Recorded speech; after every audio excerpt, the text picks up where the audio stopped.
నా పేరు పుల్లగూర కళ్యాణి. మాది గురుపాలెం మాలపల్లి. 10 సంవత్సరాల క్రితం నేను బీసీ కులానికి చెందిన కన్నా చిరంజీవి వివాహం చేసుకున్నాను. మా ఆయన ఉద్యోగరీత్యా తెనాలిలో ఐతన్నగర్ లో నివాసం ఉంటున్నాం. నేను మాల కులానికి చెందిన అమ్మాయిని. నాకు తల్లిదండ్రులు లేరు. నా భర్త నన్ను కంటికి రెప్పలా చూసుకుంటున్నాడు.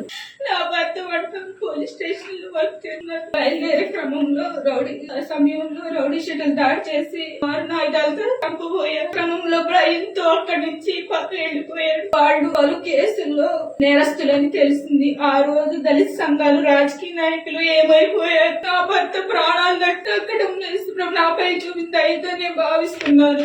రౌడీ షీటలు ప్రోత్సహించమని కుల సంఘాలు, రాజకీయ నాయకులకు అంబేద్కర్ చెప్పారా?